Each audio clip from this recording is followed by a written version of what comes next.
शुक्लां भरधरं विष्णुं शशिवर्णं चतुर्भुजं प्रसन्नवदनं ध्यायेत् सर्वविघ्नोपशान्तये।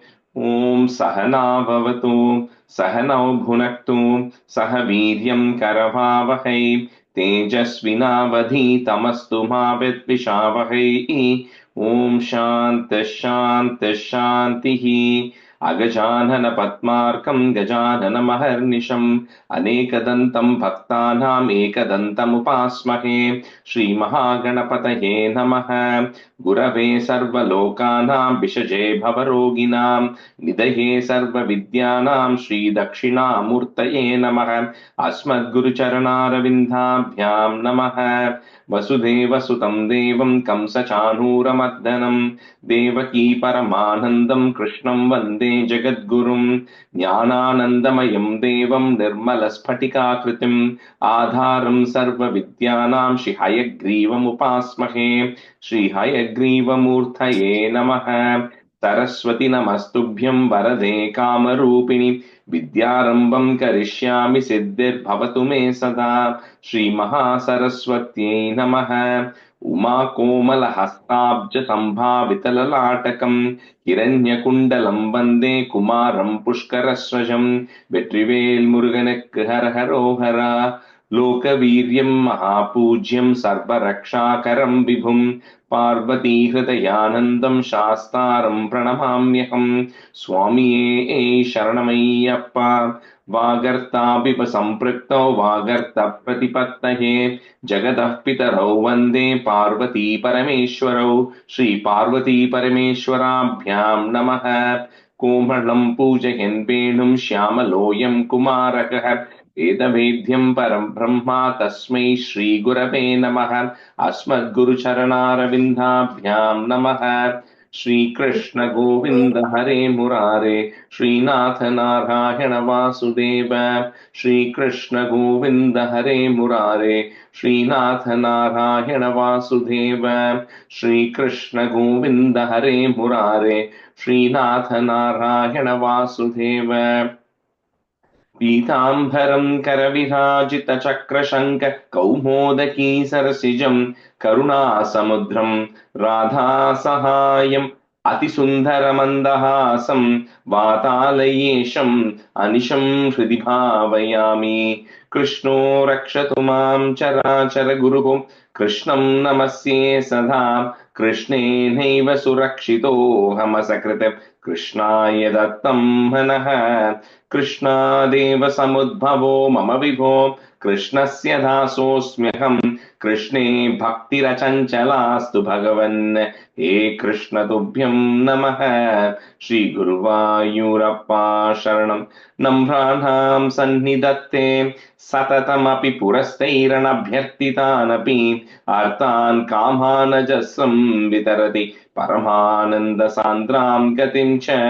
इत्थं निःशेषलभ्यो निरवधिकफलः पारिजातो हरे त्वं क्षुद्रं तं शक्रवाटी ध्रुममभिलषति व्यर्थमर्त्यव्रजोऽयम्। श्रीगुरुवायूरप्पा शरणं श्रीभट्टपादम् अनिशं हृदि भावयामि। वंशीविभूषितकरात् नवनीरदाभात् पीताम्बरात् अरुणबिम्बफलादरोष्टात् पूर्णेन्दुसुन्दरमुखात् अरविन्दनेत्रात् कृष्णात् परं किमपि तत्त्वमहं न जाने। കൈരണ്ടും കൂപ്പി ഞാൻ വീണ്ടുമീറക്കുന്നു നീരജലോചന നിന്നോടായി. ഏതീനു മന്യനെ കുമ്പിടേണ്ട തോറു രീതിയിൽ നീ എന്നെ പാലിക്കുന്നായി. കൃഷ്ണ ഹരേ ജയ കൃഷ്ണ ഹരേ ജയ കൃഷ്ണ ഹരേ ജയ കൃഷ്ണ ഹരേ. Good morning, everyone. Okay, so we'll do a quick review of 37. Lakshmi Kamalaji, can you do one half? And Viji, can you do one half? 37. Yes, sir.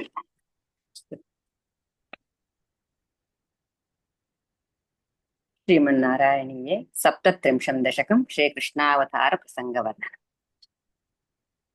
Okay, sorry, Andy, if I did not do that tune correct. Sandranandatano Hare ननु पुरा दैवासुरे सङ्गरे वत्कृत्ता अपि कर्मशेषवशतो ये तेन याता गतिम् तेषां भूतलजन्मनां दितिभुवां भारेण दूरार्दिता भूमिः प्राप विरिञ्चमाश्रितपदम् देवैः पुरैवागतैः गतैः पुरैवागतैः पुरैवागतैः हा हा दुर्जनभूरिभारमतिताम् पातो निधौ पातुकाम् एताम् पालय हन्त मे विवशताम् सम्पृच्छ देवानिमान् इत्यादि प्रचुरप्रलापविवशाम् आलोक्य धाता महीम् देवानां वदनानि वीक्ष्य परितो दध्यौ भवन्तं हरे ऊचे चाम्बुजभूरमूनयी सुराः सत्यं धरित्र्या वचोः नन्वस्या भवतां च रक्षणविधौ दक्षो हि लक्ष्मीपतिः सर्वे शर्वपुरःसरा वयमितो गत्वा पयोवारिधिम् न त्वां तं स्तुमहे जवादिति ययुः साकं तवाकेतनम्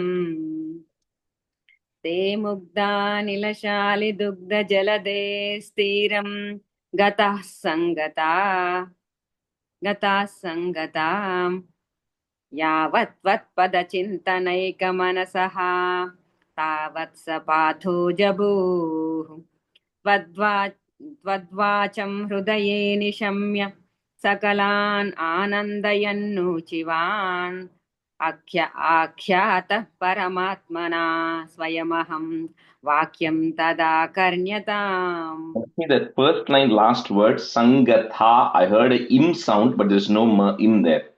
Gataha, hakaram is gataha sangata. Gata sangata. Gatha sangata. Ta ante hakaram. जाने दीनदशामहं दिविशदां भूमेश्च भीमैर्नृपैः तत्क्षेपाय भवामि यादवकुले सोऽहं समग्रात्मना देवा वृष्णिकुले भवन्तु कलया देवाङ्गनाश्चावनौ मत्सेवार्तमिति त्वदीयवचनं पातो जभूरुजिवान्. Yeah, you can stop.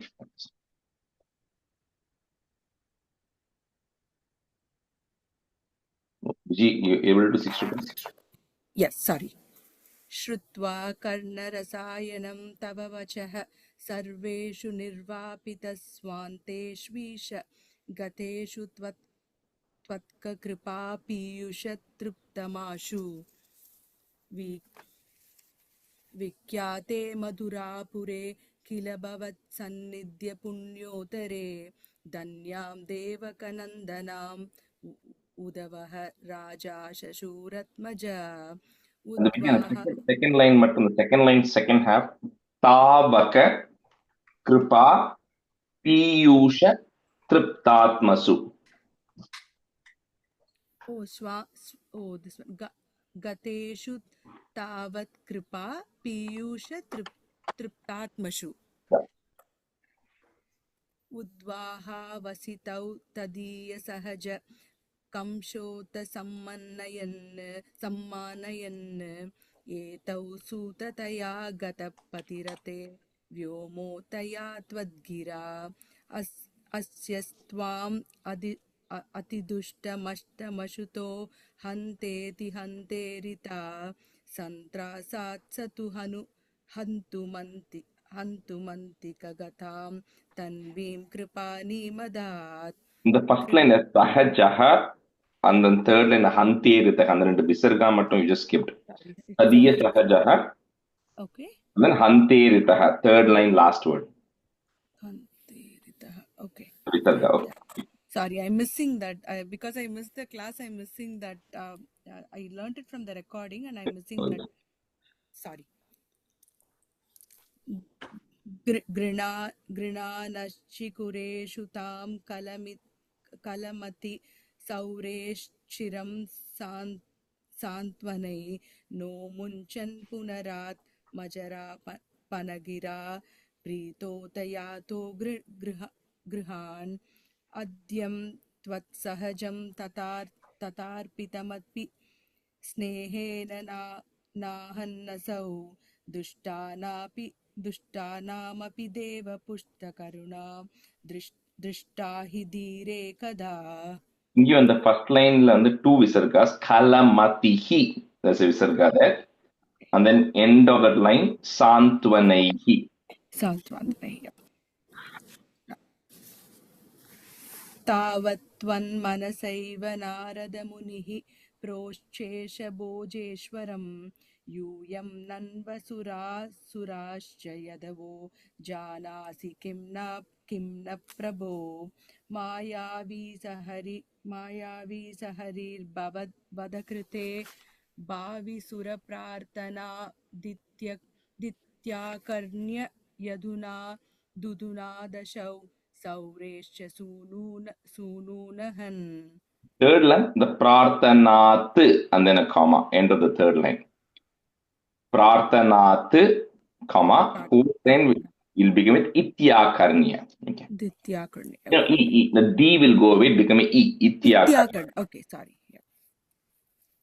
Prapte saptama garbha tamahi patau tvatprena nanmayaya nite madavarohinim twamipo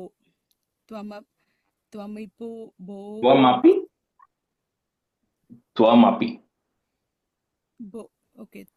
Twamapi bo sachit sukaikatmaka devakya jataram vivishita vibo samstuyamana suraihi satvam krishna viduya roga patalim bhaktim param dehi me. Shri Krishnaya Parabrahmane Namaha. Then the second line, last word in the visarga again. Katmakaha, sukai katmakaha. All right. Actually, I have one question for the seventh verse, fourth line. Is there any comma in between?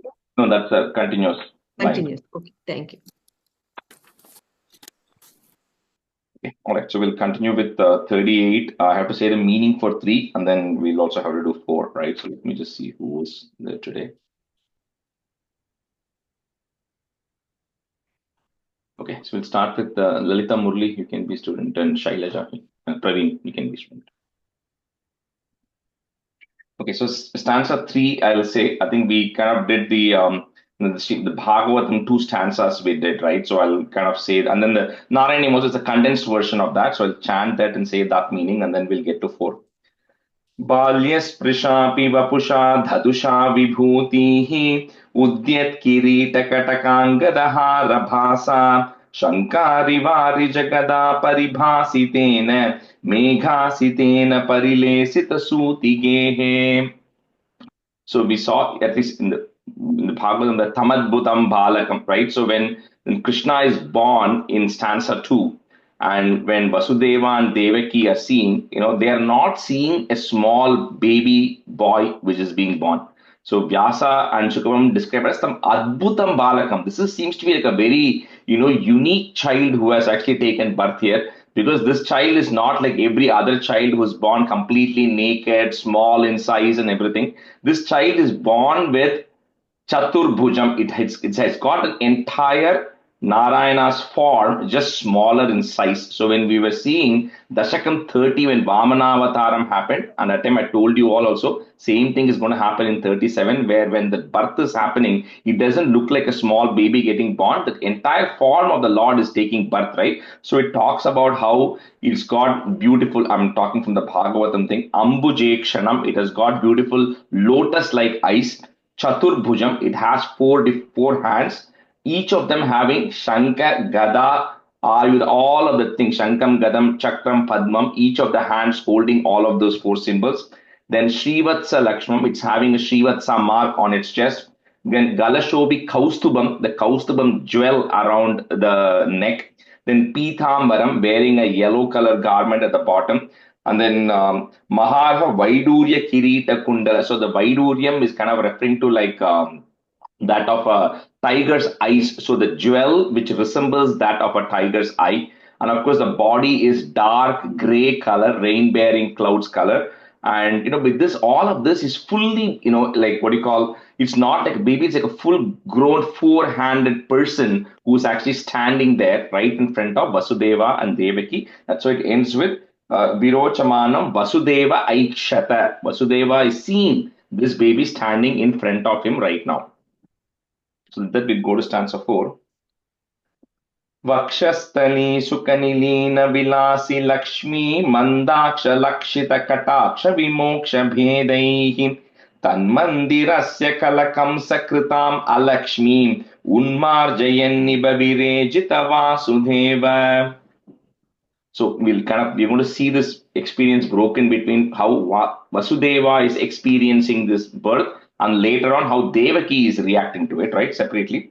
But when Vasudeva, it starts with when he looked at it, of course, he's stuck with wonder, right? Imagine, a baby is born, but the baby is standing there bright and shining with Chaturbhujam and with all of this, and it's lighting up that cell where they are. They're still in the jail cell. So the Vasudeva looks at it, he's stunned. He's stunned for several reasons. One of them, the moment he looked at it, he knew that it probably was Bhagavan Narayana who was actually born to him. The reason he was able to guess that was because the idol that he is worshipping in the jail cell exactly resembled the baby which actually came out.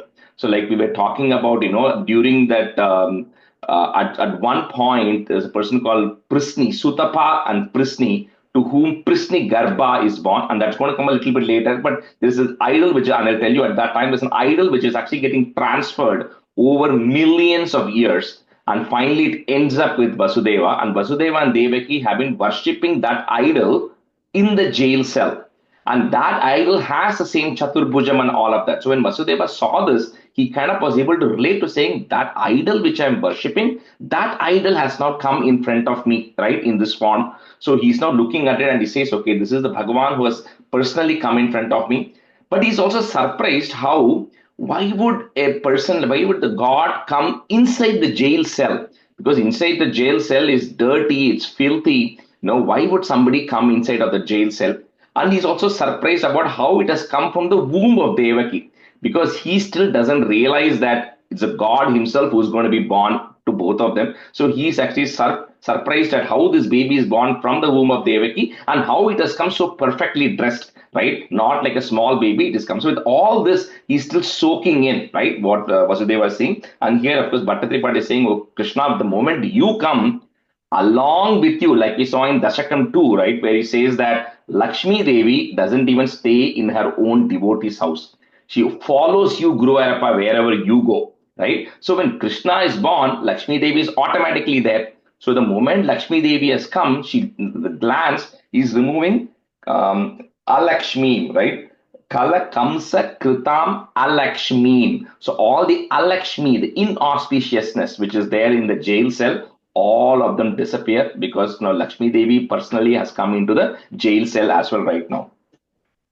So Vakshaha, put a is, Vakshas, Sthali, long E, Sukha, Nilina, Vilasi, Lakshmi, long E, put a plus, Mandaksha, Lakshita, Kataksha, Vimoksha, Bedaihi. So those two lines together.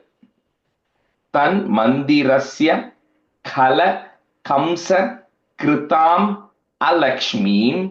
So you can put a im at the end of that line. Kritam alakshmim, comma.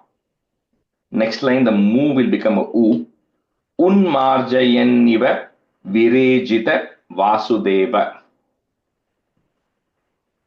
Vakshastani Sukanilina Vilasi Lakshmi Mandaksha Lakshita Kataksha Vimoksha Bhedaihi Tanmandirasya Khalakam Sakritam Alakshmi Unmarjayanniva Virejita Vasudeva. I have a quick question. Is it Alakshmim? Yes, Alakshmi, im at the end. The next line, the mu will become a u.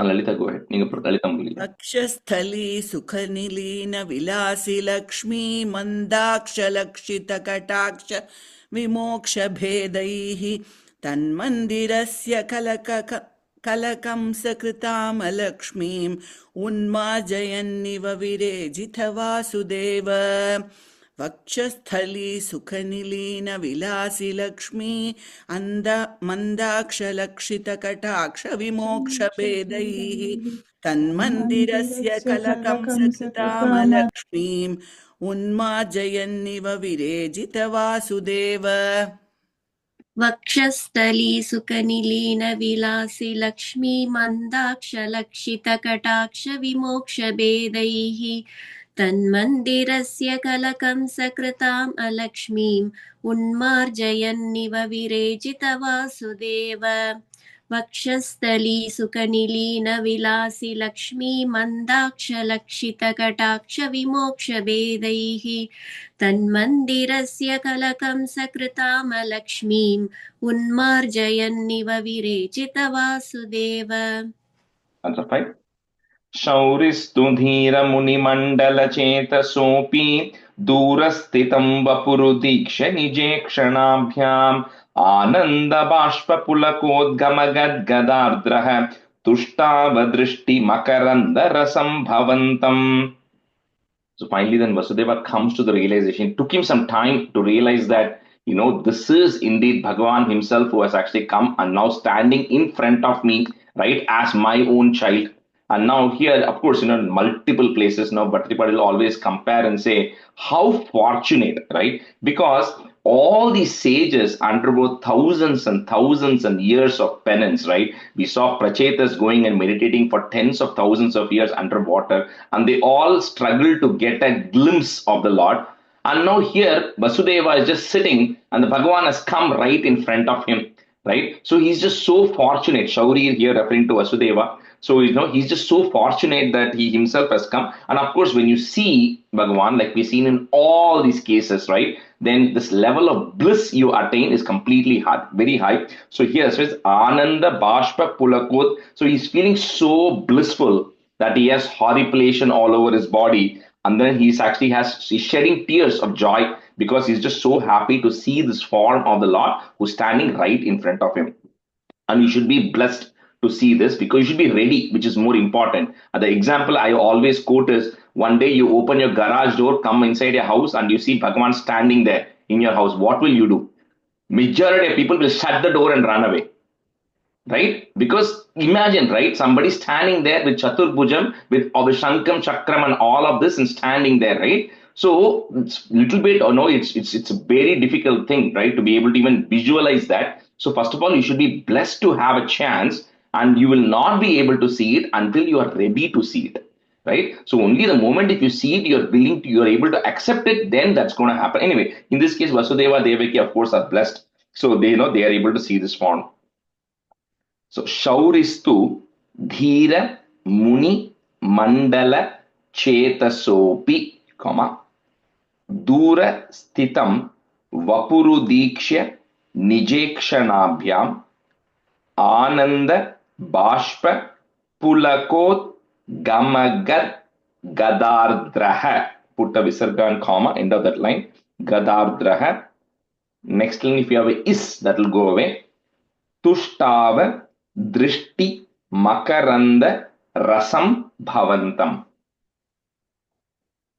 Shauristu Dhira Munimandala Chetasopi Durastitam Vapurudiksha Nijekshanabhyam Ananda Bashpa Pulakot Gamagad Gadardraha Tushtava Drishti Makaranda Rasam Bhavantam.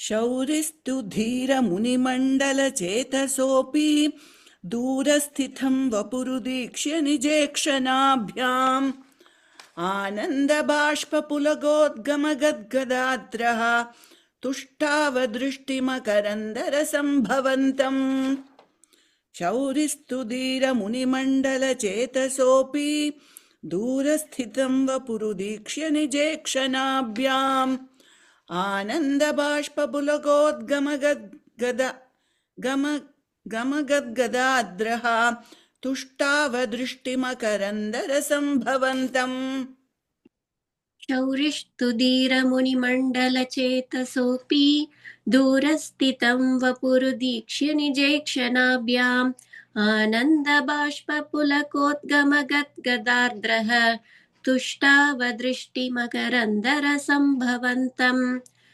शौरिस्थुधीरमुनिमण्डलचेतसोऽपि दूरस्थितं वपुरुदीक्ष्य निजेक्षणाभ्याम् आनन्दबाष्पपुलकोद्गमगद्गदार्द्रः तुष्टावदृष्टिमकरन्दरसम्भवन्तम्. And the sixth, Deva Prasida Parapurushatapavallii Nirlunadatra Samanetra Kala Vilasin Khedana Pakuru Kripa Gurupih Katakshaihi Ityaditena Muditena Chiram Nuto Bhuhu. So finally, when Vasudeva comes to the realization, right? It's two things. One is, of course, he's in a state of bliss, and two, we've also seen is anytime somebody comes in contact with Bhagavan, their knowledge also goes up, right? So because we saw it in Dhruva's case, in Prahlada's case, similarly here Vasudeva is now also getting a lot of that knowledge, but at the same time, he's also torn that it's also his child. So he's kind of going through this combination of emotions, right? So he then prays, just like how in Dasakam 30, Kashyapa Muni and Aditi, they prayed when Bhagavan was born, because you can be parents, but at the end of the day, Bhagavan himself is born to you as a child, that of course trumps everything, right? So here Vasudeva is also praying, saying, and he does a small stuti, which is there in Bhagavatam. But anyway, at the end of it, he says that, that we are really blessed that you have come and taken birth, right, to me and Devaki. And then he also goes and says at the same time, the atrocities of Kamsa are unmanageable. He's gotten rid of 7 of your elder siblings, right? So all of this. So Vasudeva is also worried that, Kamsa will come and get rid of this 8th child as well, because he knows what the prophecy is. So he's a little bit praying to Krishna here, kind of, saying that please bless me and eradicate. In the last line, it says, please eradicate all these bonds and everything I'm having in this family life. Because when Bhagavan is standing in front of you, the only thing you can ask for is remove all my worries, remove all the bondage I have, and get me to liberation, which is what Vasudeva is also praying. So he does a small stuti praying to the Lord. Deva Prasida Para Purusha Tapa Valli.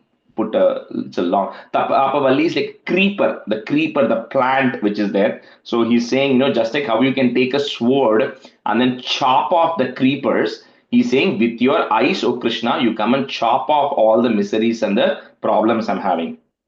So Tapa Valli, put a plus, Nirluna Datra Samanetra Kala Vilasin. So both of those lines are together. Khedana Kuru Kripa Guru Bihi, put a H sound, Guru Bih Katakshaihi, put a Visargan comma, Katakshaihi. Next line, the Rityadi becomes Ityadi. Ityadi Tena Muditena Chiram Nuto Bhuhu. Chiram means a long time. So he was praising him for a really long time. ராஜேஷ்ஜி, என்ன புக்ல வந்து second line நிர்லு நிதாத்ர அப்படி கொடுத்திருக்கு. Some books have Nirlu Ni, so just change it to Nirlu Na, just to be consistent. Okay, yeah. Deva Prasida Parapurushatapavallii Nirlunadatra Samanetra Kala Vilasin Khedana Pakuru Kripa Gurubih Katakshaihi Ityaditena Muditena Chiram Nuto Bhuhu. Deva Prasida Parapurusha Tapavallii Nirlunadatra Samanetra Kala Vilasin Khedana Pakuru Kripa Gurubih Katakshaihi Ityaditena Muditena Chiram Nuto Bhuhu. Deva Prasida Parapurusha Tapavallii Nirlunadatra Samanetra Kala Vilasin Khedana Pakuru Kripa Gurubih Katakshaihi Ityaditena Muditena Chiram Nuto Bhuhu. देवप्रसीद परपूरुषतापवल्ली निर्लोणदात्र समनेत्रकलाविलासिन् खेदानपाकुरु कृपा गुरुभिक्कटाक्षैः इत्यादि तेन मुदितेन चिरं नुतो भूः देवप्रसीद परपूरुषतापवल्ली निर्लोणदात्र समनेत्रकलाविलासिन् खेदानपाकुरु कृपा गुरुभिक्कटाक्षैः इत्यादि तेन मुदितेन चिरं नुतो भूः. Answer 7. मात्रा च नेत्रसलिलास्तुतगात्रवल्या स्तोत्रैरभिष्टुतगुणः करुणालयस्त्वं प्राचीनजन्मयुगलं प्रतिबोध्यताभ्यां मातुर्गिराधतितमानुषबालवेषम्. Lot of content in there. So there's two parts to this. So one, Devaki is now responding, right? So we saw Vasudeva, how he responded. So Devaki also is kind of torn with both of these feelings. So one, she knows it's Bhagavan himself who has come. So she's first requesting, saying this, again, the son of Ugrasena, Kamsa, is just being a tormentor for all of us. So you please help us out. At the same time, she's also worried as a mother that Kamsa is going to come and get rid of her child because she has lost 7 children, right? So she still has the feeling that the moment Kamsa comes to know that the 8th child is going to be born, she's going to come and get rid of you. So she's telling, I don't know what you are going to be doing. I'm afraid that you are here because Kamsa is now going to come and snatch you away from me. So she's also having that feeling. At the same time, she also realizes this is Supreme Lord. So she says that this form of yours, which we are so blessed to see, people will not appreciate this form of yours. So she says, can you give away this form of yours, which is a Chaturbhujam, or make yourself invisible to everybody, because I don't want people to come and make wrong assumptions about you. So she's kind of worried as a mother. At the same time, she's also unsure how to react. So she then requests the Krishna to say, please take your regular form, and this Chaturbhujam form that you have taken is not suitable for this world right now. People will not be able to accept you, right? So with that request, Krishna then responds to Devaki and Vasudeva here. So she says, why he came in this form, right? So he responds by saying that millions of years ago, very long time back, because now we are in the Vaivasvata Manu, which is further down later, right? He says that there were a couple, a sage called Sutapa and his wife called Prisni. And he says the Sutapa and Prisni spent years and years meditating together in extremely harsh conditions outside. So whether it was raining outside or wind was coming or it was extremely hot in the forest, they were non-stop meditating because they wanted Bhagavan as their child. So finally, when Lord Narayana appeared in front of Prisni and Sutapa, so they requested that we want you to be born as my child. And they requested 3 times. So Krishna says, that's the reason I'm born to you 3 times. First, I'm born as, Prisni Garbha to Prisni and Sutapa. Then Prisni and Sutapa are born again as Kashyapa and Aditi. So at that point, I'm born to you as Vamana. And this is your 3rd birth, where you are now born as Vasudeva and Devaki, and to you, I'm being born as this 3rd baby. So like I was talking about the idol in the 3rd stanza, the same idol, each of this pair has been worshipping that through these thousands of years, right? So Krishna is saying, don't worry, it's not the first time you're seeing this form of mine. You're seeing this form of mine for the 3rd time. And I showed this form to you only for you to realize what you have forgotten when you took this birth, right? That you have taken birth as my parents when I have assumed this form of yours. And with that, he now resorts back to the Manusha Balavesham. So once the parents know about this, he says, I am now going to go back as my regular child form, right? And then he becomes like a regular small baby.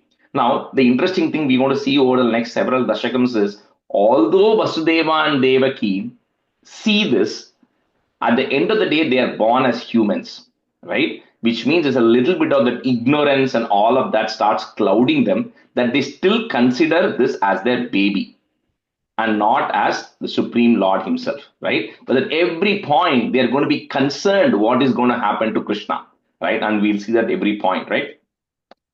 So matra cha netra salilastrita gatra valya, comma, stotrair abhishtuta. We can break at that ra if you want. Stotrair abhishtuta gunaha, put a ih gunah, karunalayastvam, prachina janma yugalam pratibodhya tabhyam, comma, matur gira dhadita manusha bala vesham.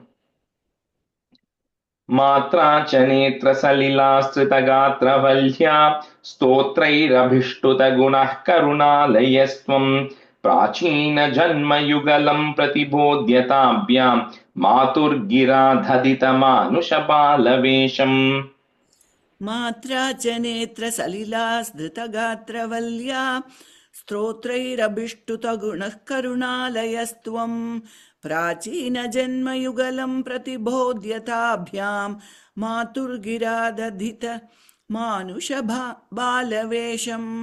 मात्रा च नेत्रसलिलास्धृतगात्रवल्या स्तोत्रैरभिष्टुतगुणः करुणालयस्त्वं प्राचीनजन्मयुगलं प्रतिबोध्यताभ्यां मातुर्गिरातधितमानुषबालवेशम्. मात्रा च नेत्रसलिलास्त्रितगात्रवल्या स्तोत्रैरभिष्टुतगुणः करुणालयस्त्वं प्राचीनजन्मयुगलं प्रतिबोध्यताभ्यां मातुर्गिरादतितमानुषबालवेशम्. मात्रा च नेत्रसलिलास्त्रितगात्रवल्या स्तोत्रैरभिष्टुतगुणः करुणालयस्त्वं प्राचीनजन्मयुगलं प्रतिबोध्यताभ्यां मातुर्गिराददितमानुषबालवेशम्. That's it.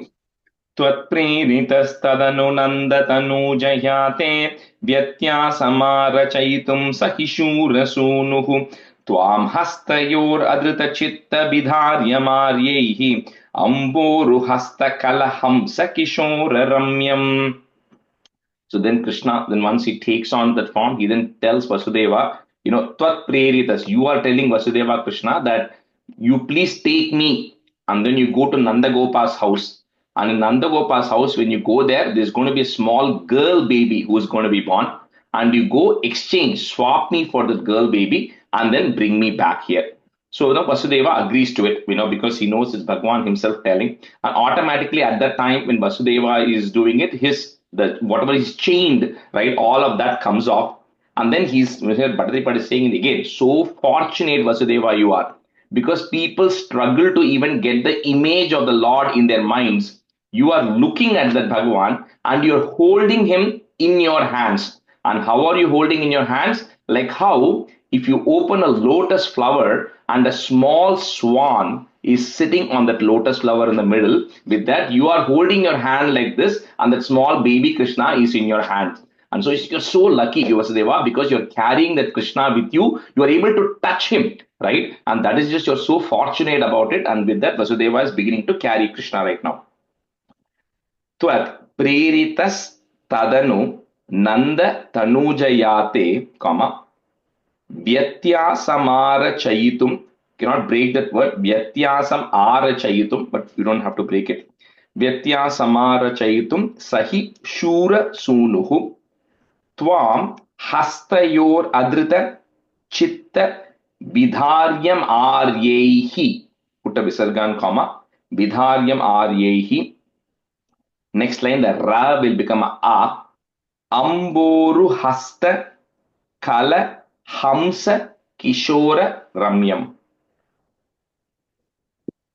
Tvatpreritas-tadanunandatanujayate Vyatyasamara-chayitum sahishura-sunuhu Tvam hastayor adrita-chitta-vidharyamaryehi Amboruhasta-kalahamsa-kishora-ramyam.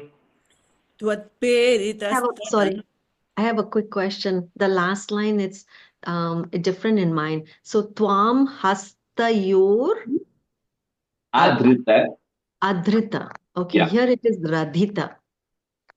Radrita, right? It should be. It's the small. Oh, can I just change it to dhr? Dhr. Okay. Yeah, second dha in Sanskrit, dhrita. And then chitta. Vidharyam aryaihi. Okay, thank you. त्वत्प्रेरितस्तदनुनन्दतनूजयाते व्यत्यासमारचयितुं सहि शूरसूनुः त्वां हस्तयोरधृतचित्तविधार्यमार्यैः अम्बोरुहस्तकलहंसकिशोररम्यम् त्वत्प्रेरितस्तदनुनन्दतनूजयाते व्यत्यासमारचयितुं सहि शूरसूनुः त्वां हस्तयोरधृतचित्तविधार्यमार्यैः अम्भोरुहस्तकलहंसकिशोररम्यम् त्वत्प्रेरितस्तदनुनन्दतनूजयाते व्यत्यासमारचयितुं सहि शूरसूनुः त्वां हस्तयोरधृतचित्तविधार्यमार्यैः अम्बोरुहस्तकलहंसकिशोररम्यम्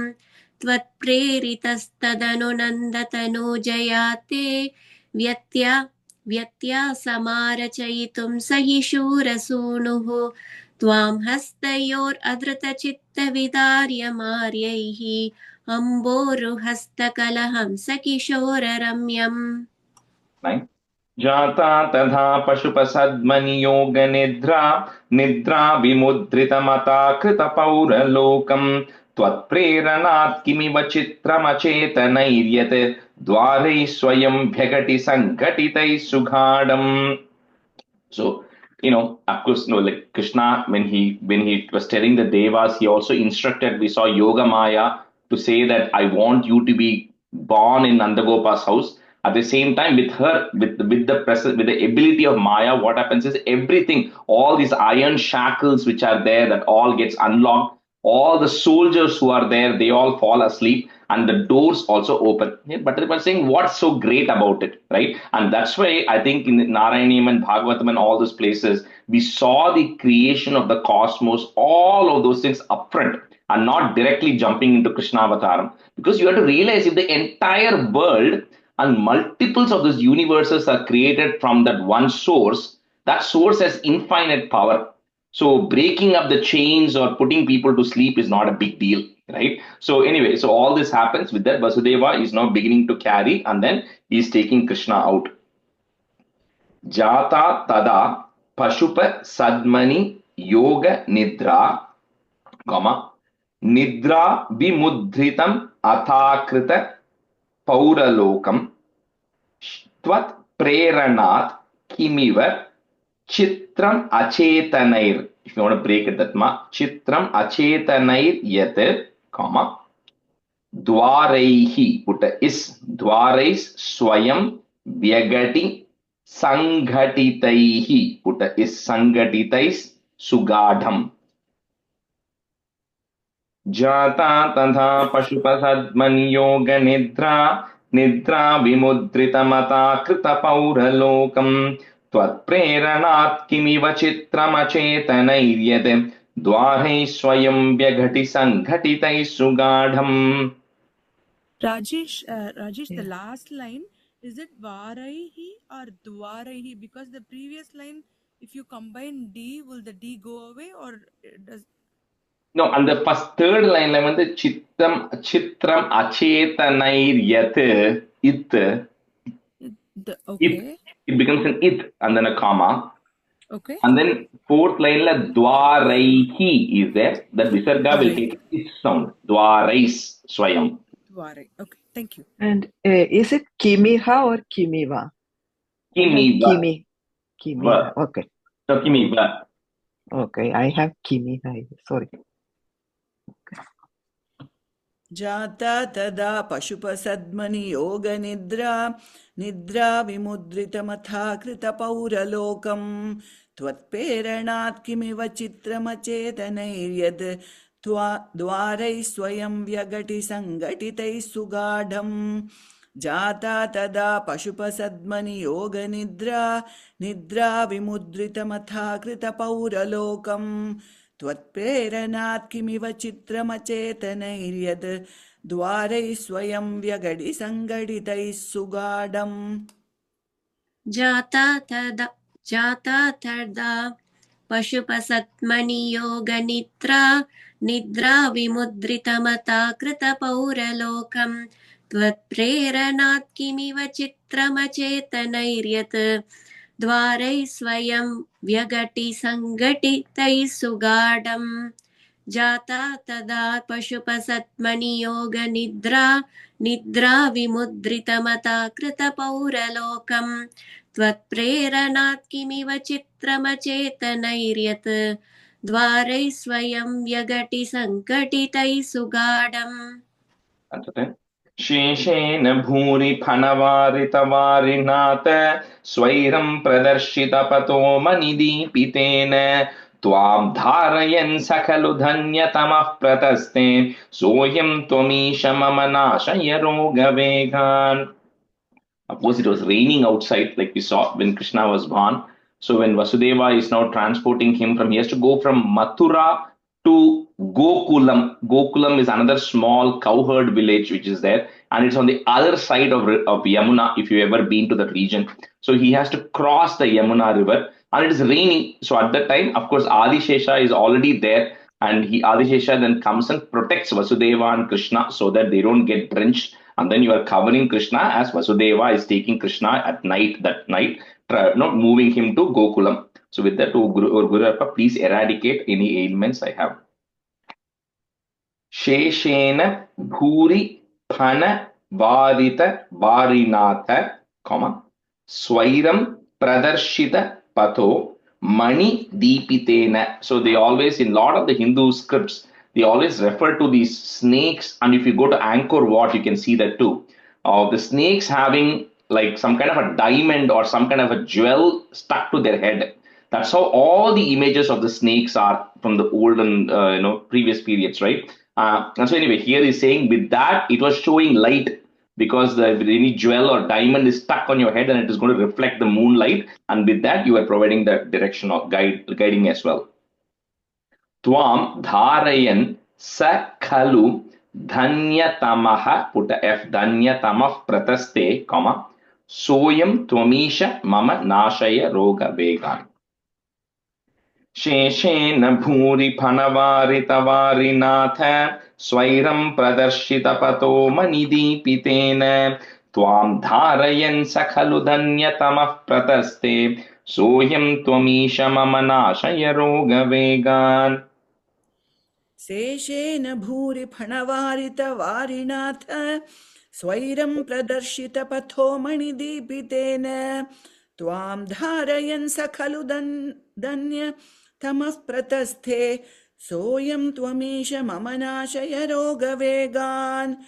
शेषेन भूरि फणवारितवारिणाथ स्वैरं प्रदर्शितपथो मणिदीपितेन त्वां धारयन् स खलु धन्यतमः प्रतस्थे सोऽयं त्वमीश मम नाशय रोगवेगान्. शेषेण भूरिपनवारितवारिणाथ स्वैरं प्रदर्शितपतो मणिदीपितेन त्वां धारयन् सकलु धन्यतमः प्रतस्ते सोऽयं त्वमीश मम नाशय रोगवेगान्. शेषेण भूरिपणवारितवारिणाथ स्वैरं प्रदर्शितपतो मणिदीपितेन त्वां धारयन् सकलु धन्यतमः प्रतस्ते सोऽयं त्वमीश मम नाशय रोगवेगान्. Krishnaya Parabrahmane Namaha. We'll jump on to 39. 39 is Yoga Maya Nayanadi Varnanam. So bringing Yoga Maya from Gokulam. Sons of one. Bhavantamayamudvahan Yedukulodvaho Nissaranne Dadashagaganocchala Jalabharam Kalindatmajam Aho Salila Sanchaya Sapunaraindra Jalodito Jalauga iva takshanat prapadame yatamayayo. So like said, Yogamaya, she's setting it up, everything, like including, knocking the chains off, putting the soldiers to sleep, the achit, like it said in the stanza 9, right? That achetanai, anything which is inanimate, making the doors open. And then, of course, Adishesha is coming and guiding to make sure that, they don't get drenched. Similarly, when they come to Kalindi, which is river Yamuna, so Yamuna is flooding because it's rain coming, right? At night, it's raining, the waters are high. So at that time, just like how in Ramayana, when Rama had to build the bridge, the sea had to give way for Rama to build the bridge. Similarly, here, Kalindi, Yamuna is also parting ways so that Vasudeva and Krishna can pass through. Anyway, so with that, they are able to pass through and get to the other side of the river. Bhavantam ayam udvahan yadukulodvaho nissaranne, dadarsha gaganochalaj, ich and the cha, gaganochalaj Jalabharam Kalindatmajam Aho Salila Sanchayaha, put is Sanchayas Sa Punaraindra Jalodito.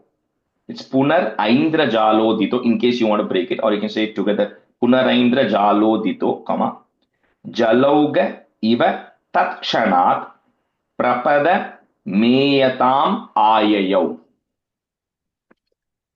Bhavantamayamudvahan yadukulodvaho nissaranhe dadarsha gaganochala jalabharam kalindatmajam aho salila sanchayas sapunaraindra jalodito jalauga iva takshanat prapadame yatamayayo.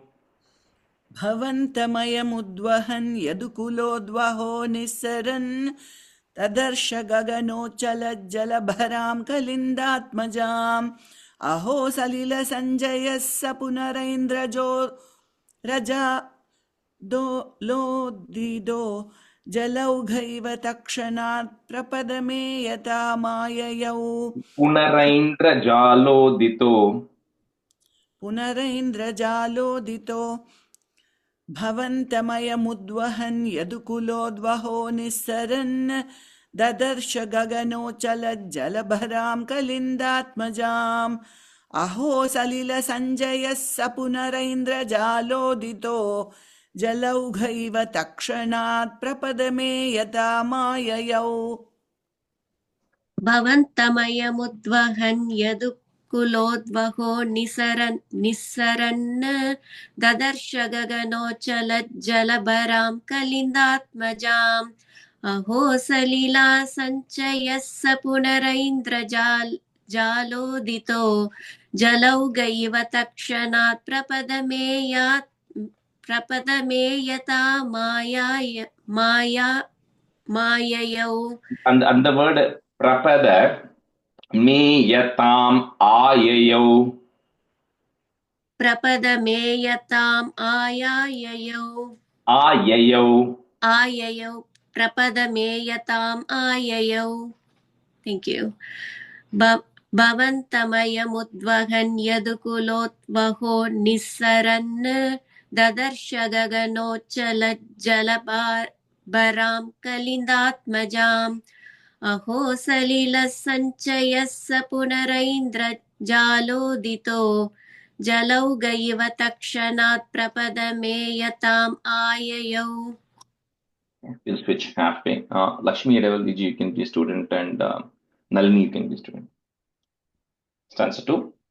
Prasupta Pashupalikam Nibrutam Arudadbalikam Apavritakavatikam Pashupavatikam Vishan Bhavantamayam Prasavatalpake Tatpadat Vahan Kapatakanyakam Swapuramagato Vegataha. So when, like we said, Krishna was born on Ashtami at middle of the night. So when the transition happened from Ashtami to Navami a little bit later in the early hours of the morning, so at that time in Gokulam to Nandagopa and Yashoda, a baby was born, right? A girl baby was born. And like we saw in Dasakam 37 itself, Krishna is telling Yogamaya, I want you to go take birth in Nandagopa's house, right? As this baby girl, as Yogamaya. And for those of you, who learned Devi Mahatmyam, like we saw in the chapter 11, it will come, Nanda Gopa Grihe Jata Yashoda Garbha Sambhava So that stanza comes where she says, I will go and take birth in Nandagopa's house, right? So this girl has taken birth. And because she's Yogamaya herself, she has put everybody to sleep. And it all happened a little bit early in the morning. Everybody fell asleep or they were in a state of, trance or whatever at that time. And so they didn't know what the gender of the baby is. So everybody was asleep. So Vasudeva is now coming with Krishna and he comes to Nandagopa's house. He can hear the baby crying. He can hear the girl baby crying. So he then goes to the place and quietly puts this boy baby there, takes the girl baby, walks all the way back to Mathura, comes in, enters into the jail cell, puts the baby next to him and Devaki, and they put their shackles back on, whatever came out, they put it and they all rest there, just waiting for Kamsa to now come. So with this, the swap has now happened here. And so that's why Devaki knew who Krishna was and what has happened. Vasudeva knows what has happened. Nandagopa and Yashoda, who is there in Nandagopa's house, none of them have any idea that this has happened. So that's why they really think Krishna is their child. And that's how Krishna grows up without them realizing that it's God himself who has been born, right? So that was the experience that Yashoda wanted, right? And for Devaki, it's a different experience because Devaki and Vasudeva had prayed and told Bhagavan, remember, Prisni Garbha said, I want you to be born to me. So they are expecting that, but Devaki or Yashoda's experience is totally different. Prasupta Pashu Palikam Nibhritam, you can break at that ma, Nibhritam Arudat Balikam, put a im at the end of that line, Balikam, comma. Next, the ma will become a. Apavrita Kavatikam, Pashupa Vatikam Avishan. Again, you can break at that ma if you want. Vatikam Avishan. Bhavantam Ayam Arpayan, Prasava Talpake. Then we're going to put a plus at the end of that line. So line 3 and 4 are going to be together. But the way to break it would be Tat Padat, put a it. In the next line, we'll have a dwa for those who are following Sanskrit. So we're just breaking that thing out into Tat Padat plus Vahan Kapata Kanyakam Swapuram Agato Vegataha. Saying it's a kapata kanyakam, means one who is a very cunning or what looks like a child but it's not really a child. Prasupta pashupalikam nibhrutamarudat balikam apavritakavatikam pashupavatikam abhishan bhavantamayam prasavatalpake tatpadat vahan kapata kanyakam swapurama vegataha.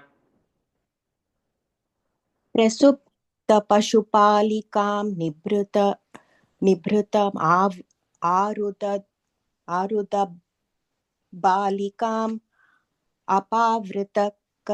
अपावृतक वाटिकां वाटिकामावाशि Vatikam avishan. पशुपवाटिकामावाविशन् भवन्तमयमर्पयन् प्रसव तल्पके तत्पदात् वहन् कपवट् कन्यकां स्वपुरमागतो वेगतः. Fourth line, kapata kanyakam स्वपुरमागतो वेगतः.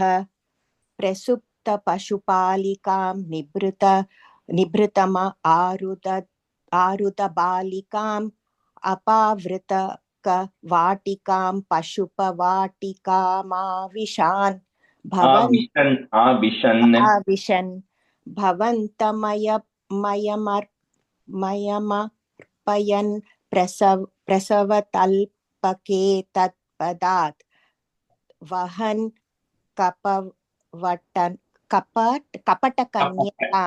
कपटकन्यकां स्वपुरमागतो वेगतः.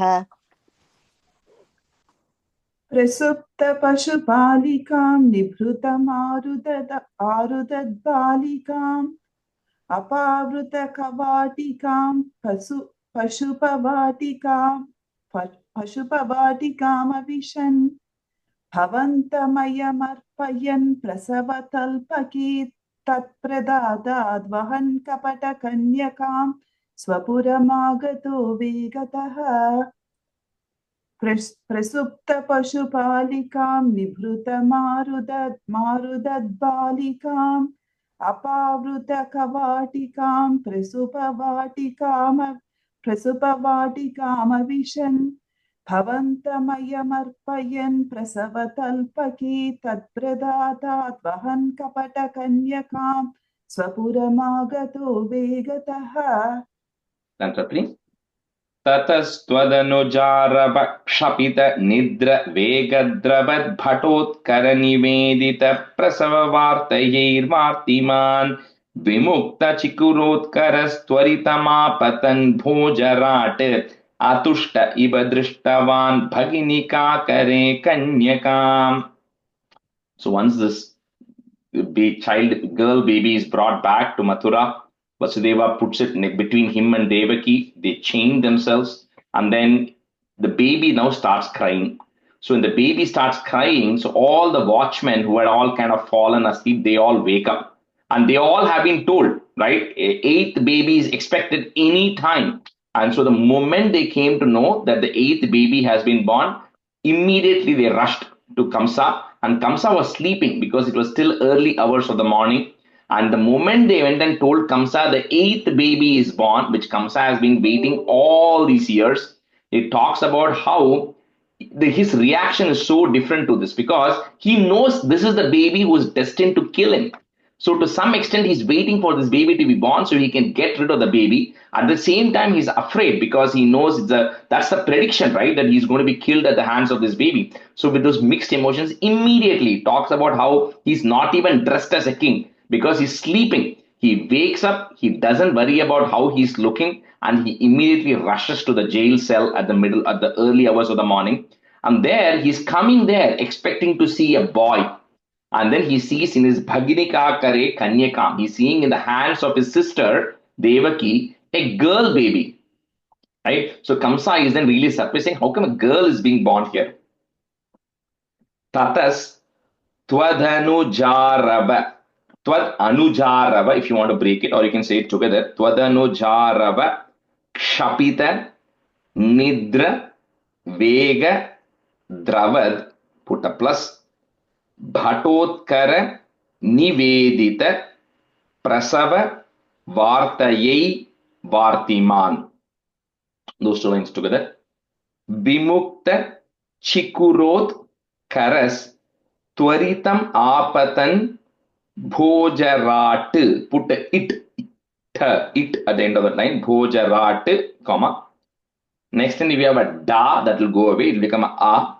Atushta iva drishtavan bhaginika kare kanyakam.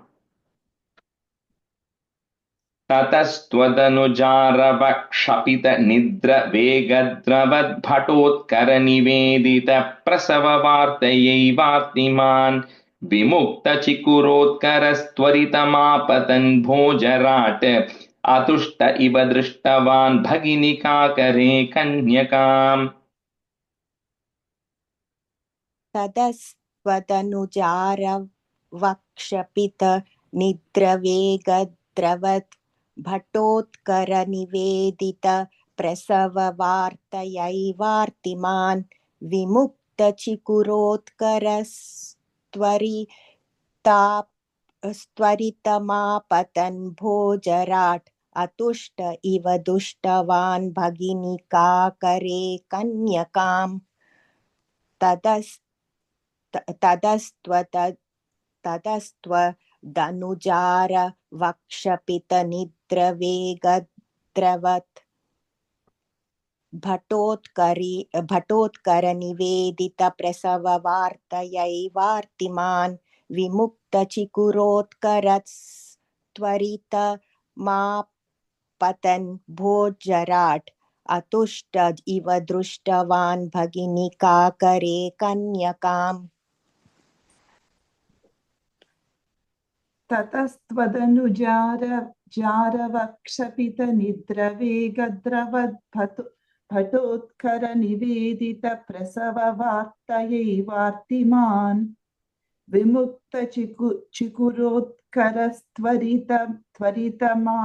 त्वरितमापतन् भोजराट अतुष्ट इव दृष्टवान् भगीरिकाकरे कन्यकाम् ततस्त्वदनुजारवक्षपितनिद्रवेगद्रवद्भटोत्करनिवेदितप्रसववार्तयैर्वार्तिमान् विमुक्तचिकुरोत्करस्त्वरितमापतन् भोजराट अतुष्ट इव दृष्टवान् भगिनिकाकरे कन्यकाम्. ध्रुवं कपटशालिनो मधुहरस्य माया भवेत् असाविति किशोरिकां भगिनिका करालिङ्गितां द्विपो नलिनिकान्तरादिव मृणालिकामाक्षिपन् अयं त्वदनुजामजाम् उपलपट्टके पिष्टवान्. So Kamsa is like, he was expecting some strong baby to be born, but then he comes there and then he sees a small girl baby in his hands of his sister. So he's a little bit like surprised what is happening, right? But he realized that one time I let a woman go away was when Devaki, when he was about to kill, Vasudeva pleaded with Kamsa, he let it go. He said, not this time. So although it is a small baby and although it's a girl baby, he decides to snatch it.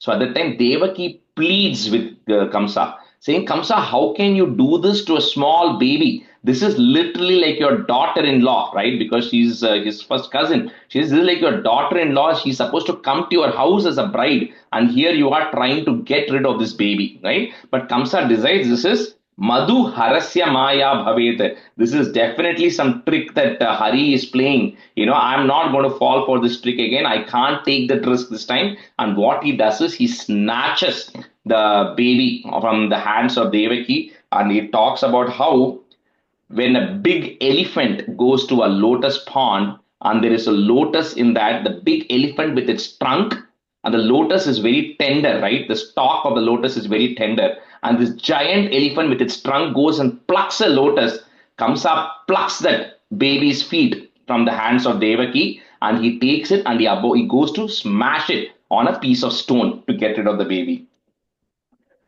Dhruvam kapata shalino madhu harasya maya bhavet. Put it at the end of that line, comma. Next line, the da will become a. Asaviti Kishorikam Bhaginika Karalingitam Dvipo Nalini Kantaradiva Mrinali Kamakshipan. So, but you cannot break it too much. You have to put an in at the end of that line. Mrinali Kamakshipan, comma. Next line in Sanskrit, if you have an in and a na, that will go away. It become a. Ayam Twadanu jam ajam upala pattake pishtavan. So ajam here representing somebody who's birthless. So Devi, she cannot be born, she cannot be, she cannot be killed. But so one who's birthless, he decides to snatch that person and smash it on the stone. So Rajesh, you have a quick question. So Nalini correcta, Nalini correcta? So Trimi cholunga. Is it Nalini or Nalini? La, not the la. It's Nalini. So the names have to be Nalini, right? Yeah, the here Nalini, which is referring to here is the stalk, right? The stalk that is just Nalini. Delicate, yeah. Delicate. So the la, not the la. Not ala. Ala akshara, right? Yeah, not the la that comes. It's just Nalini. Thank you for asking me. I have that question too. Dhruvam kapatashalino madhuharasya maya bhavete asa viti kishorikam bhaginika karalingitam dvipo nalinikantaradipa mrinalikam akshipan ayam tvadanujam ajam upalapattake pishtavan. ध्रुवं कपटशालिनो मधुहरस्य माया भवेत् असाविति किशोरिकां भगिनिका करालिङ्गितां द्विपो कान्तरादिव मृणालिकामाक्षिपन् अयं जामजामुपु No, Jamajam Upalapattake Pishtavan. त्वदनुजामजाम् उपलपट्टके पिष्टवान् ध्रुवं कपटशालिनो मधुहरस्य माया भवेत् असाविति किशोरिकां भगिनी काकरलिङ्गितां द्विपो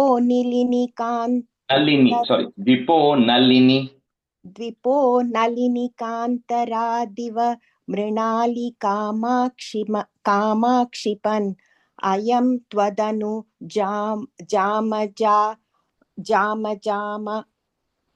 उपलपट्टके पिष्टवान्. You got it correct. I'll just say that one word again. Tvadanujam ajam upala pattake. If you want to break it there, okay? Okay. Tvadanujamajala. No, Tvadanujam ajam upala. Okay. Tvadanujam. Jamupala, is it? Yeah. No, Tvadanujam ajam upala. So 3 words. Oh, okay. Got it. Tvadanujam ajam upala. Correct. Yes. Rajeshji, one more quick question. So Ajam is the elephant, right? What? Ajam is referring to somebody who's birthless, who doesn't have birth. Ajay. So Kamakshi refers to? In the word children? Mrinali Kamakshi Pan. Oh, Mrinali Kam Akshipan. So Akshipan is to pluck. Mrinala is referring to like a tender, that it's like tender stalk. So but here but the first line so the Kam Akshipan is just to pluck it. So it's not referring to your point. It's not Kamakshi as in that Kamakshi you're talking about. It's Mrinali Kam Akshipan on the word. Okay. And here Ajam is somebody who doesn't have a birth, who is birthless. So that's the Ajam, the word there. Dhruvam kapata-shalino madhuharasya maya bhavet asaviti kishorikam bhaginika karalingitam dvipo nalinikantaradiva mrunalikamakšipan ayam tvadanujam ajamupalapattaki pishtavan ध्रुवं कपटशालिनो मधुहरस्य माया भवेत् असाविति किशोरिकां भगिनिका करालिङ्गितां द्विपो नलिनिकान्तरादिव मृणालिकामाक्षिपन् अयं त्वदनुजामजामुपलपट्टकी पिष्टवान्. That's fine. Tato bhavadupasako jhatiti mrityupashadev pramuchyatarasaiva sa samadhirudha rupantara adasthalamajagmushi vikasadashtabahuspuran mahayudamaho gata kila vihayasa didyute. Of course, you can't take Yoga Maya, who is Devi herself, who is born, and try to smash the baby on the stone. Right? So when he takes with the feet and tries to smash the baby on the stone, it slips away from his hand and then it goes up in the sky or goes up, it doesn't touch the ground. The baby doesn't touch the ground and it goes up and then it takes the form of, for those who are learning Devi Mahatmyam, the Nanda Devi, because the one who was born to Nanda Gopa, and it comes with the Ashta Bhujam. It comes with 8 hands and it shows Kamsa who it is. Right? So like, the Dhyana Slokam, which is Khadgam Chakra Gadeshu Chapa Parigan, Shulam Bushandim Shirah Shankam. So the same thing, the 8 things which the Devi is having, who's actually up in the air, So Kamsa is now suddenly seeing, he thought it was a small baby girl. Suddenly he sees this big Devi form, which is actually showing up in the sky for him with 8 hands, each of it actually carrying one of these weapons. And Kamsa gets terrified now, right, as to what suddenly happened here. How did a small baby girl become, such big, terrifying figure?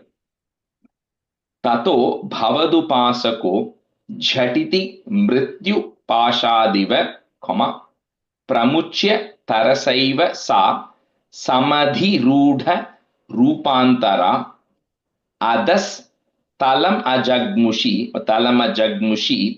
vikasad ashta, but you can say it together, vikasadashta bahu spura, put a plus, and then the in from the 4th line you can join with the 3rd line. It will be easier to say. Bahu spuran mahayudam aho gata kila vihayasa didyute. Tato bhavadupasako jhatiti mrityupashadiva pramuchya tarasaiva sa samadhirudha rupantara adasthalamajagmushi vikasadashtabahusphuran mahayudamaho gata kila vihayasa didyute. ततो भवदुपासको झटिति मृत्युपाशादिव प्रमुच्य तरसैव सा समधिरूढरूपान्तरा अधस्थलमजगमुषी विकसद्ष्टबाहुस्फुरन् महायुधमहो गता किल विहायसा दित्युते. ततो भवदुपासको झटिति मृत्युपाशादिव प्रमुच्य तरसैव सा समधिरूढरूपान्तरा अध्यस्थलमजगमुषी विकसदष्टबाहुस्फुरन् महायुधमहो गत किल विहायसा विद्युते. Didyute, last word. Didyute. Third line and 4th line is a plus, Rajesh? Yeah, plus, yes, plus the 3rd and 4th line. Yeah. It's a plus or it's a comma after? No, 3rd and 4th line are together. We just moved the in to the 3rd line, but it's really those two things are plus because it's continuing the description of Devi.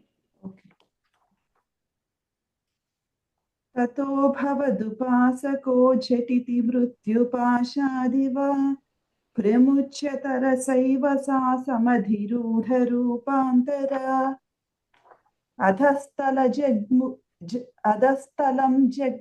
अधस्थलमजग्मुषी विकसदष्टबाहुस्फुरन् महायुधमहो गता किल विहायसा दिद्युते. ततो भवदुपासको झटिति मृत्युपाशादिव प्रमुच्य तरसैव सा समधिरूढरूपान्तरा अधस्थलं जग्मुषी विकसदष्टबाहुस्फुरन् महायुधमहो गता किल विहायसा दिद्युते.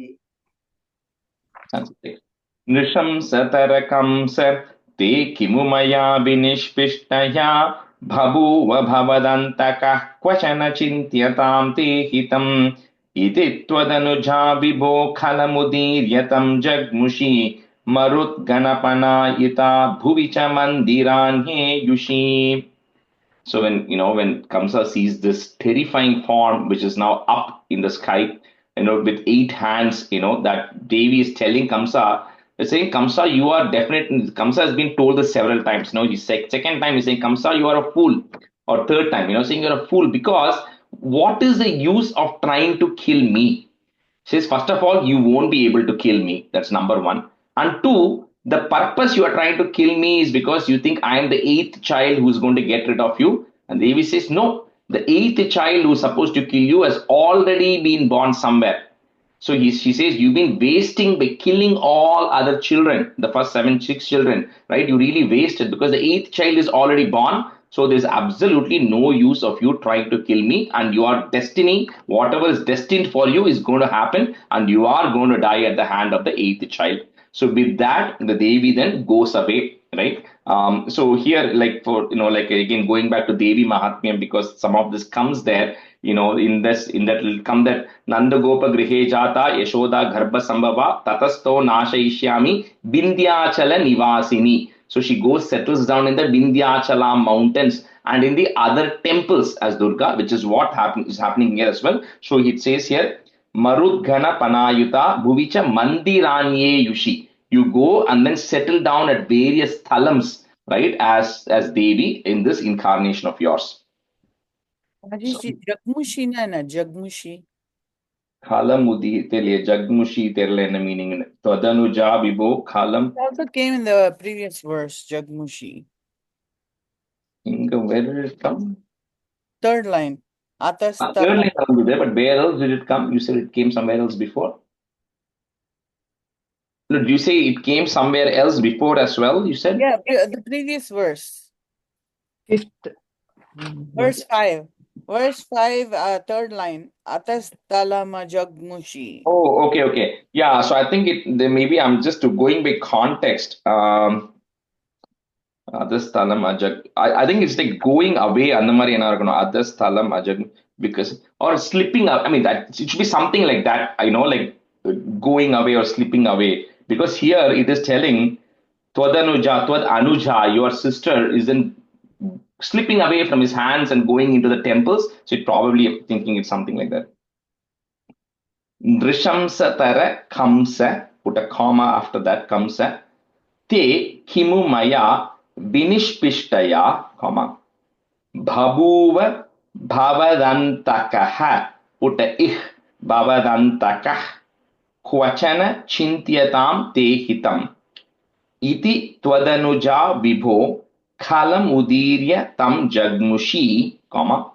Marut Gana Panayita Bhuvi Cha Mandiranye Yushi, long E.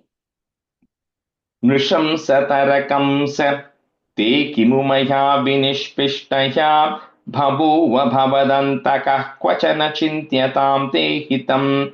Iti Twadanuja Vibho Kalamudiryatam Jagmushi Marut Ganapanayita Bhuvicha Mandiranye Yushi. नृशं सतरकंस ते किमु मया विनिष्पिष्टया बभूव भवन्तकः क्वचन चिन्त्यतां ते हितम् इति त्वदनुजा विभो खलमुदीर्यतं जग्मुषि मरुद्गणपणायित भुवि च मन्दिराण्येयुषि नृशं सतरकं स ते किमु मया विनिष्पिष्टया बभूव भवदन्तकः क्वचन चिन्त्यतां ते हितम् इति त्वदनुजा विभो खलु मुदीर्यतं जग्मुषि मरुद्गणपणायिता भुवि च मन्दिराण्येयुषि. The first line, Risham Satarakam Sa, and then there is a comma there, okay? Okay. And the third line, Iti Tvadanuja Vibho, there is a comma, sir? No comma there. That just goes continuously. Nrisham Satarakam Sa Te Kimu Maya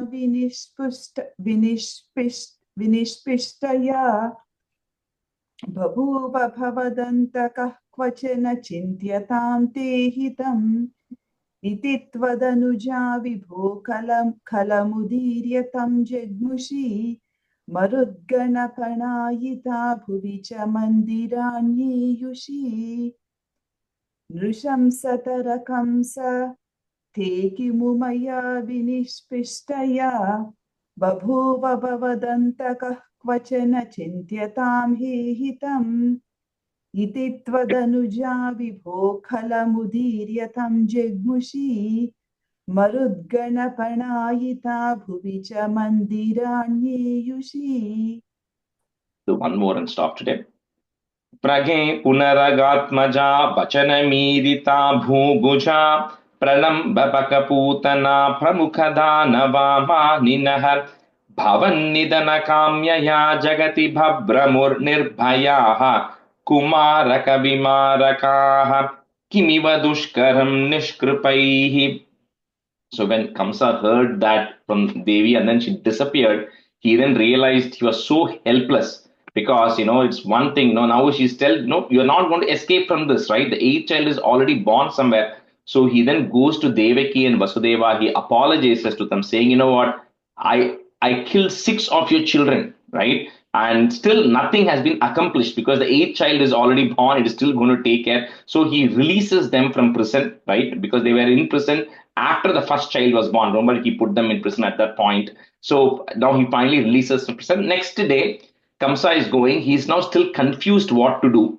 But they're always surrounded by these people who are there to give advice. So all of the ministers there are telling, okay, we have proof now, or we have data now that the eighth child has been born. So which means it's very simple, Kamsa. We are going to go across your entire kingdom and we are going to track where all a child has been born in the last 24 hours. And we are going to go kill all of those children out because we don't know who the child is, right? So Pralamba, Baka, Putana, all of these people, who are the Pramukha Dhanava. Dhanavas generally Asura, people who are bad natured. So all of them are going to come. Pralamba, Baka, Putana, they're all the one group, and they all decide, tell Kamsa, we're going to now go around and kill all the children that are born in your kingdom. And Kamsa says, good idea, because that's the only way for me to find who that eighth child is. Prage Punaragatmaja Vachanamirita Bhubuja, Pralamba Baka Putana Pramukha Danava Maninaha Bhavan Nidhana Kamyaya Jagati Bhabramur Nirbhayaha, Kumaraka Vimarakaha, Kimiva Dushkaram Nishkripaihi. So, but what is questioning, saying what all extent will these bad people go, to kind of try to get you? And that's the extreme that Kamsa is doing. He's not satisfied with getting rid of 6 children. More children had to be gotten rid of here. So this is the last stanza where they're in Mathura, because from the next stanza in the next class, we'll be going to Gokulam and Vrindavan and all that, and we'll leave Mathura here, right?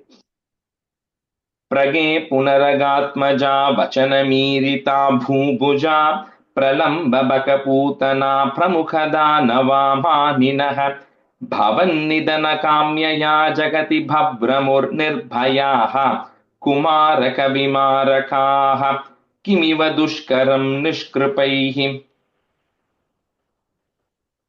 प्रगे पुनरगात्मजा वचनमीरिता भूभुजा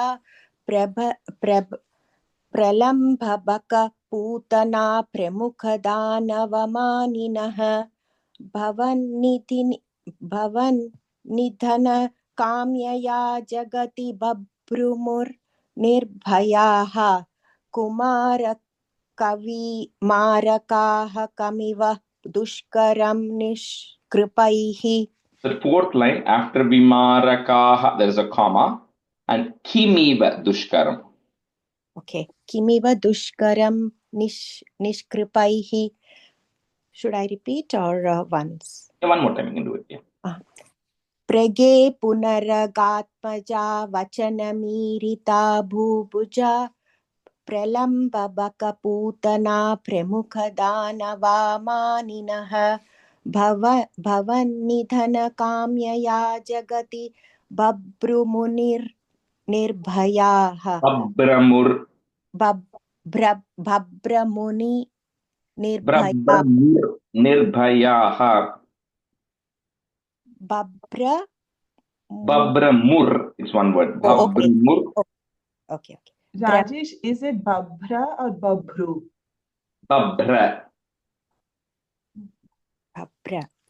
Babramur. Bhabramur nirbhayaha kumarakavimarakaha kimiva dushkaram nishkripaihi.